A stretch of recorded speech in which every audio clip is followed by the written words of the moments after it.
दोस्तों नमस्कार। आपका स्वागत है द साइंस में। आप लोग देख रहे हैं साइंस की स्पेशल सीरीज 88। यह इंपॉर्टेंट है एनटीपीसी मेंस के लिए, रेलवे ग्रुप डी के लिए, पीजीटी टीएसटी के लिए, सुपर टेट और टेट के लिए, या यूं कहें जितने ऐसे एग्जाम्स होते हैं जिसमें साइंस आती है, यह सीरीज सभी के लिए इम्पोर्टेंट है। आइए दोस्तों 87 सीरीज से रिवाइज करके स्टार्ट करते हैं। क्वेश्चन नंबर देखते हैं 725। एल्डिहाइड व कीटोन में भेद करने के लिए उपयोग होने वाली अपक्रिया क्या कहलाती है? ऑप्शन ए है वुड्स अपक्रिया, ऑप्शन बी है कोल्बे अपक्रिया, ऑप्शन सी है फीडल क्राफ्ट्स अपक्रिया, ऑप्शन डी है टॉलेन अभिकर्मक अपक्रिया। तो दोस्तों बताएं, क्वेश्चन नंबर है 725, इसका करेक्ट आंसर क्या होगा?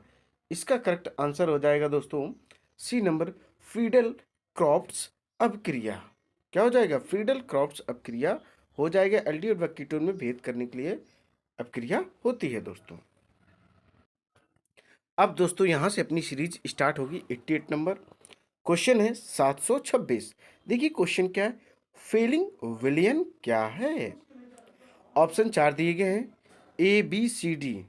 ए number ammoniacal copper sulphate, option B है अम्लित कॉपर सल्फेट, ऑप्शन डी है CuSO4 और प्लस NaOH, ऑप्शन डी है CuSO4 का जली घोल विलयन। फर्स्ट ऑफ ऑल दोस्तों क्वेश्चन 726 है। ऑप्शन देख लें, यहाँ पर दोस्तों बी हो जाएगा, यहाँ पर सी हो जाएगा, यहाँ पर डी हो जाएगा। बाकी ये गलत है दोस्तों ऑप्शन। ये देखिए, तो ए बी सी डी इस तरीके से ऑप्शन है। अब आपको बताना फेलिंग विलियन क्या होता है। देखिए अमोनिकल कॉपर सल्फेट को फेलिंग विलियन कहा जाता है, अर्थात इस क्वेश्चन का जो करेक्ट आंसर हो जाएगा ऑप्शन ए नंबर करेक्ट हो जाएगा दोस्तों। अब क्वेश्चन देखेंगे 727। वह प्रोटीन जो जल विशेषण पर केवल अल्फा अमीनो अम्ल देता है वह क्या कहलाता है? ए नंबर सादा, बी नंबर संयुग्मी प्रोटीन, डी नंबर व्युत्पन्न प्रोटीन और डी नंबर मात्र प्रोटीन। तो बताइए दोस्तों क्या कहलाता है? वह प्रोटीन जो जल विश्लेषण पर केवल अल्फा अमीनो अम्ल देता है वह मात्र प्रोटीन कहलाता है। क्या कहलाता है? वह मात्र प्रोटीन कहलाता है। मात्र प्रोटीन का मतलब है ओनली प्रोटीन। प्रोटीन का कार्य क्या होता है हमारे शरीर में? मसल्स को मेंटेन करने के लिए और मसल्स को ग्रो करने के लिए, बॉडी बिल्डिंग के लिए, ये सब क्या प्रोटीन का कार्य होता है हमारे शरीर में। इसके अलावा ये प्रोटीन प्राप्त कहाँ से होता है? सभी प्रकार की दालों से प्रोटीन प्राप्त होता है। अगर स्पेशली पूछा जाए तो आप कह सकते हैं सोयाबीन। नॉनवेज में आप फिश, चिकन, इन सब चीज़ों में या किसी भी टाइप्स का मीट हो उसमें क्या पाया जाता है? उसमें भी प्रोटीन की मात्रा पाई जाती है। बट जो सबसे अधिक मात्रा प्रोटीन की पाई जाती है वह पाई जाती है सिर्फ और सिर्फ सोयाबीन में, जो कि हेल्थ के लिए बड़ा इंपॉर्टेंट होता है दोस्तों। 727 का जो करेक्ट आंसर है डी नंबर है, मात्र प्रोटीन। अब क्वेश्चन देखेंगे हम लोग 728। आदर्श गैस समीकरण क्या है? Option A PV equal to MRT, option B देखें पीवी इक्वल टू एनआरटी, और ऑप्शन सी देखें पीवी ब्रैकेट में पो और N equal to C, option D देखें पीवी इक्वल टू आरटी। तो अब आप लोग बताएं इसमें आदर्श गैस समीकरण दोस्तों क्या है? बिल्कुल सोचें और फिर जवाब देने की कोशिश करें दोस्तों। इसका जो करेक्ट आंसर हो जाएगा वह बी नंबर हो जाएगा, PV equal to N R T. यही आदर्श गैस का समीकरण है। अब हम लोग क्वेश्चन देखेंगे 729। प्राकृतिक बहुलक यौगिक का उदाहरण है। A number nylon 66, B number nylon 6, option C है सेलुलोज और ऑप्शन जो डी है दोस्तों वह है टेफ्लॉन। तो बताइए क्या है? देखिए सेलुलोज जो होता है वह प्राकृतिक बहुलक का उदाहरण होता है। किसका होता है? प्राकृतिक बहुलक का यह एग्जाम्पल होता है। और 729 का जो करेक्ट आंसर हो जाएगा दोस्तों वह हो जाएगा सी नंबर, सेलुलोज। क्या हो जाएगा? सेलुलोज इसका करेक्ट आंसर हो जाएगा। अब हम लोग क्वेश्चन देखेंगे 730। निम्नलिखित में से किसमें आयनिक और सहसंयोजक दोनों ही बंध उपस्थित होते हैं? Option A CH4, option B KCl और option C SO2, option D NaOH। तो बताइए किसमें आयनिक और सहसंयोजक दोनों ही बंध उपस्थित होते हैं दोस्तों? थोड़ा सा दिमाग लगाइए, बहुत ही सिंपल क्वेश्चन है। तो दोस्तों ऑप्शन डी जो है NaOH में आयनिक और सहसंयोजक दोनों ही बंध पाए जाते हैं। क्वेश्चन है 730, इसका करेक्ट आंसर हो जाएगा डी नंबर NaOH।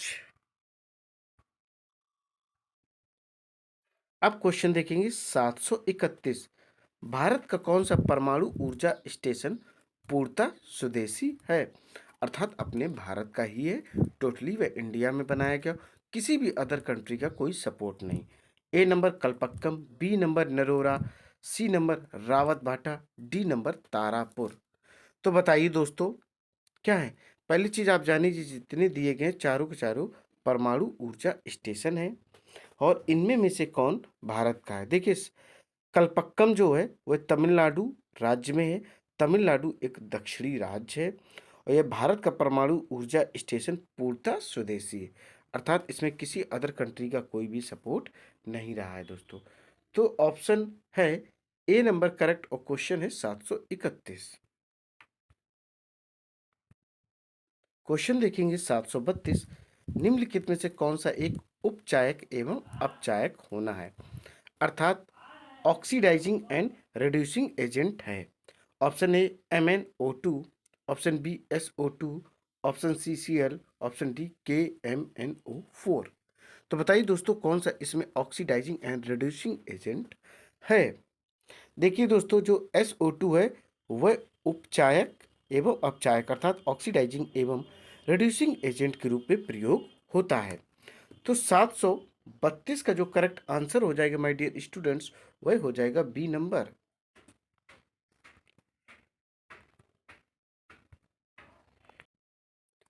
अब क्वेश्चन देखेंगे 733। क्या है 733 शुद्ध जल विद्युत का संवहन नहीं करता है क्योंकि वह खाली स्थान, ऑप्शन ए उदासीन होता है, ऑप्शन बी वास्तविक रूप से विघटित होता है, ऑप्शन सी करीब करीब अनायनिक होता है, ऑप्शन डी पूर्णतया आयनिक होता है। तो क्या दोस्तों हो जाएगा? थोड़ा सा सोचिए और इस क्वेश्चन के जवाब देने की कोशिश करें। देखिए जो पानी होता है उसकी पीएच वैल्यू 7 होती है और हम लोगों ने पढ़ रखा है जिसकी पीएच वैल्यू 7 होगी उसका प्रकृति अर्थात नेचर कैसा होगा? उदासीन होगा अर्थात न्यूट्रल होगा। इसलिए जो शुद्ध जल होता है उसका विद्युत संवहन नहीं करता क्योंकि वह उदासीन होता, न्यूट्रल होता। अगर पीएच वैल्यू 7 से कम है तो वह अम्ल की कैटेगरी में आएगा, अगर पीएच वैल्यू 7 से अधिक है तो वह क्षार की कैटेगरी में आएगा। 733 का जो करेक्ट आंसर है दोस्तों वह हो जाएगा ए नंबर। क्या हो जाएगा? ए नंबर हो जाएगा। वाटर की पीएच वैल्यू दोस्तों क्या होती है आप लोग बता सकते हैं? पीएच वैल्यू इसकी होती है 7। कितनी होती है दोस्तों? 7 पीएच वैल्यू होती है वाटर की, इसलिए उदासीन होता है। क्वेश्चन देखेंगे 734। किसी गैसीय माध्यम में ध्वनि की चाल क्या? Option A under root Y P upon D, option B under root P upon D, option C under root Y P into D, option D Y P into D. थोड़ा सा सोचें और जवाब देने की दोस्तों कोशिश करें। बताइए दोस्तों क्या हो जाएगा इसका आंसर? इसका दोस्तों जो करेक्ट आंसर हो जाएगा वह हो जाएगा ए नंबर। किसी गैसीय माध्यम में जो ध्वनि की चाल होती है वह under root Y P upon D होती है। क्या होती है? Under root Y P upon D होती है। अब क्वेश्चन देखेंगे 735। लोहे की चादर पर कौन सी धातु ज्यादा सुरक्षित आवरण बनाती है? Option number A Zn, option B Ni, option C Sn, option D Cu। तो बताइए दोस्तों कौन सबसे ज्यादा सुरक्षित आवरण बनाती है? तो इसका दोस्तों जो करेक्ट आंसर हो जाएगा वह हो जाएगा ए नंबर Zn। अब क्वेश्चन देखेंगे हम लोग 736। अर्धशैल अपक्रियाएं हैं Cu → Cu2 plus plus 2e minus अर्थात इलेक्ट्रॉन ये रिलीज हो रहे हैं दोस्तों, तो minus 0.34 V। 2Ag tends to 2Ag plus 2E minus E, अर्थात इलेक्ट्रॉन यहाँ पर रिलीज हो रहे, तो बन के क्या है -0.80V। सेल का विद्युत वाहक बल क्या होगा? ऑप्शन ए क्या दिया गया है, देखिए -1.14V, ऑप्शन बी -0.46V, और ऑप्शन सी क्या है +0.46V, ऑप्शन डी है +1.14V। बताइए दोस्तों क्या हो जाएगा इसका करेक्ट आंसर?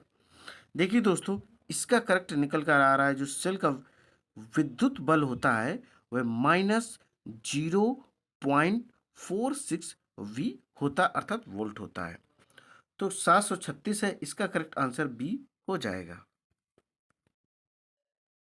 क्वेश्चन देखेंगे 737। लवण विलेन का पीएच 6 है, उसका पीओएच जो है वह 6 है, उसका पीएच क्या होगा? लवण विलेन दोस्तों दिया गया, थोड़ा सा ध्यान रखिए, मैंने आपको बताया था जिसकी पीएच वैल्यू 7 से ऊपर होगी वह लवण कहलाएगा, अर्थात इंग्लिश में इसको बेस कहेंगे, और जिसकी पीएच वैल्यू 7 से कम होगी वह एसिड अर्थात अम्ल की कैटेगरी में आएगा, जिसकी पीएच वैल्यू 7 होगी वह उदासीन, इंग्लिश में इसको न्यूट्रल कहेंगे। तो ये बात क्लियर होगी, जो लवर का जो विलियन है उसका पीओएच भले 6 हो, बट उसकी जो पीएच वैल्यू होगी वह 6 से क्या होगी, सॉरी 7 से ज़्यादा होगी।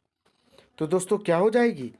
737 का करेक्ट आंसर हो जाएगा ए नंबर 8, इसकी पीएच वैल्यू हो जाएगी। अब क्वेश्चन देखेंगे हम लोग, पता कौन सा? 738। निम्न में से कौन जल में कोलाइडी विलयन बनाता है? A number glucose, B number starch, C number NaCl, D number urea. फटाफट दोस्तों बताइए कौन है जो कोलाइडी विलयन बनाता है जल में? बताइए दोस्तों, थोड़ा सा टाइम देते हैं सोचने का, सोचिए बताइए। चलिए हम बताते हैं, जो NaCl है जल में कोलाइडी विलयन बनाता है। NaCl को सोडियम क्लोराइड कहते हैं, और इसे लोकल लैंग्वेज में अर्थात साधारण भाषा में इसको साधारण नमक कहा जाता, सॉल्ट कहा जाता, जिसका प्रयोग हम सभी लोग अपने घरों पर करते हैं। कहाँ करते हैं? घरों में इसका उपयोग करते हैं। करेक्ट आंसर हो जाएगा सी नंबर। अब हम लोग देखेंगे स्टार्च का रासायनिक सूत्र। ऑप्शन ए C6H5CHO का whole 4, option B C6H6CO, option C C6H6CHO whole twice, option D C6H10O5 whole N। तो आप लोग बताएंगे दोस्तों स्टार्च का रासायनिक सूत्र क्या होता है?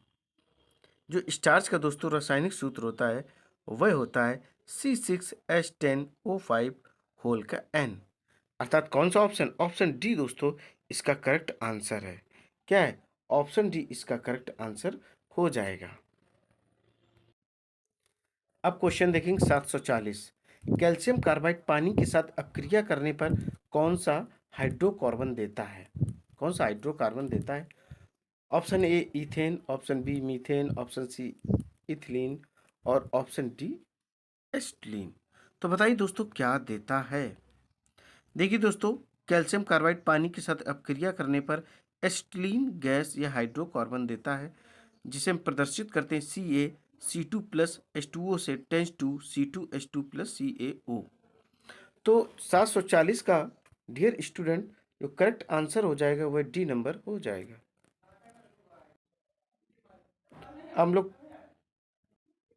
अब क्वेश्चन देखेंगे 741। कार्बनिक अम्ल में निम्नलिखित में से कौन सा क्रियात्मक समूह सम्मिलित होता है? ए नंबर OH है, बी ऑप्शन COOH है, और सी है CO, डी है CHO। बताइए दोस्तों कौन सा ग्रुप सम्मिलित होता है या क्रियात्मक समूह होता है? तो कार्बनिक अम्ल में जो COOH क्रियात्मक समूह सम्मिलित होता है। 741 का करेक्ट आंसर हो जाएगा बी नंबर। अब देखेंगे 742 नंबर। जब प्राकृतिक रबर को गंधक के साथ गर्म किया जाता है तो वह कठोर हो जाता है, इस प्रक्रिया को क्या कहते हैं? फिर से दोस्तों सुनिए कि जब प्राकृतिक रबर को गंधक के साथ गर्म किया जाता है तो वह कठोर हो जाता है, इस प्रक्रिया को क्या कहते हैं? ए नंबर परिशुद्धिकरण, बी नंबर आसवन, सी नंबर वल्केनाइजेशन, और डी कार्बनाइजेशन। थोड़ा सोचिए और बताइए। देखिए दोस्तों, जब प्राकृतिक रबर को गंधक के साथ गर्म किया जाता है तो यह कठोर हो जाता है, इस क्रिया को वल्केनाइजेशन कहते हैं। और 742 का जो करेक्ट आंसर है वह सी नंबर है। अब देखेंगे हम लोग क्वेश्चन नंबर 743। धातु के ऑक्साइडों को पानी में घोलने पर क्या प्राप्त होता है? ए नंबर उदासीन घोल, बी नंबर अम्लीय घोल, सी नंबर क्षारीय घोल, डी नंबर इनमें से कोई नहीं। बताइए दोस्तों, धातु के ऑक्साइडों को पानी में घोलने पर क्या प्राप्त होता है? देखिए, धातु के ऑक्साइडों को पानी में घोलने पर क्षारीय घोल प्राप्त होता है। धातुओं को जब भी घोलेंगे तो क्षारीय घोल बनेगा, जब अधातुओं को तो क्या बनेगा? तब अम्लीय घोल जाकर बनेगा। 743 नंबर क्वेश्चन है, इसका करेक्ट आंसर हो जाएगा सी नंबर। अब क्वेश्चन देखेंगे 744। ब्लीचिंग पाउडर का रासायनिक सूत्र क्या है? Option A CaCl2 5H2O, option B CaO इसका whole twice, option C CaCO3, option D CaOCl2। देखो, ब्लीचिंग पाउडर का जो रासायनिक सूत्र दोस्तों होता है वह होता CaCO2। क्या होता है? अर्थात ऑप्शन कौन सा सही हो जाएगा? ऑप्शन डी सही हो जाएगा। क्वेश्चन नंबर 744 का ऑप्शन डी सही है। CaOCl2 ब्लीचिंग पाउडर का फॉर्मूला होता है। वे तत्व जो इलेक्ट्रॉन को ग्रहण करते और ऋणात्मक आयन बनाते हैं, खाली स्थान, वो क्या कहलाते हैं? ऑप्शन ए धातु, ऑप्शन बी अधातु, ऑप्शन सी मिश्र धातु, ऑप्शन डी यौगिक। बताइए दोस्तों, वे क्या कहलाते हैं? थोड़ा सोचिए दोस्तों।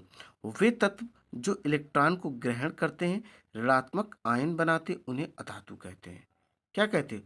उनको दोस्तों अधातु कहा जाता है।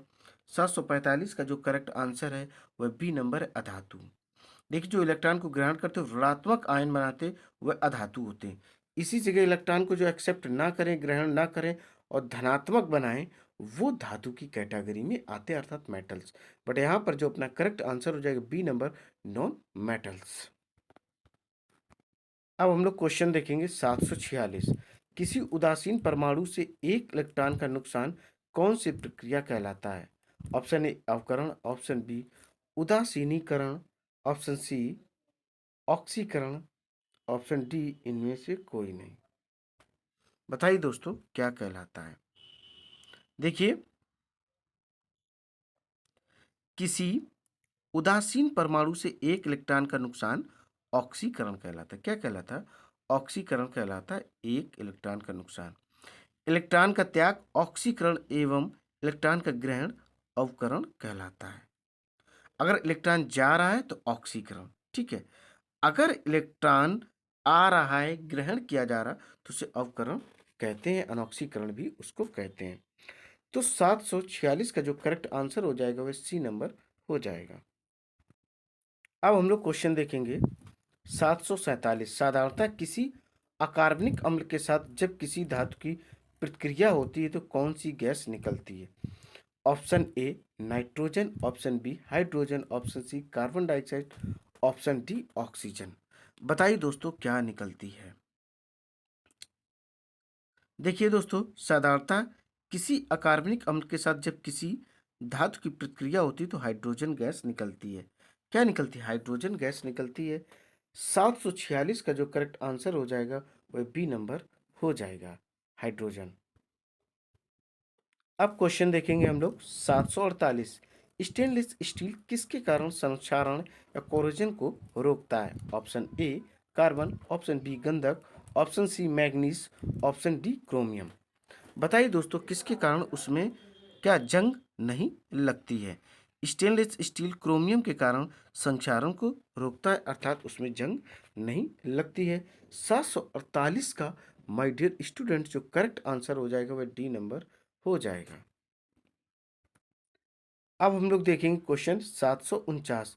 अमोनियम नाइट्रेट को गर्म करने से नाइट्रोजन का कौन सा ऑक्साइड प्राप्त होता है?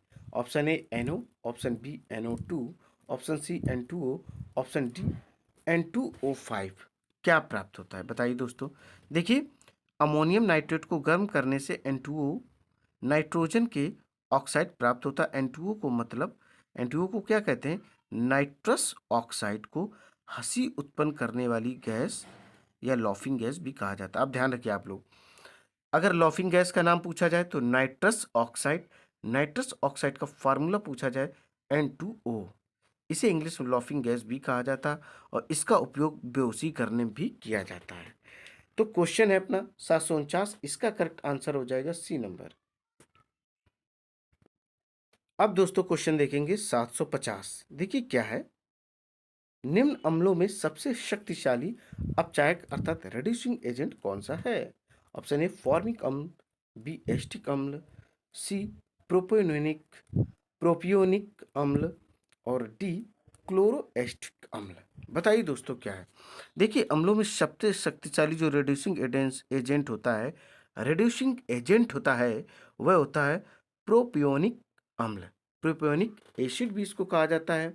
750 का डियर जो करेक्ट आंसर है वह सी नंबर हो जाएगा, प्रोपियोनिक एसिड या अम्ल।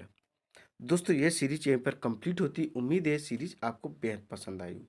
इसी तरीके की जबरदस्त सीरीज आपको कंटिन्यू मिलती रहेगी। आपको करना क्या है, इस सीरीज को अधिक से अधिक लाइक करना, शेयर करना और मेरे चैनल को सब्सक्राइब करना।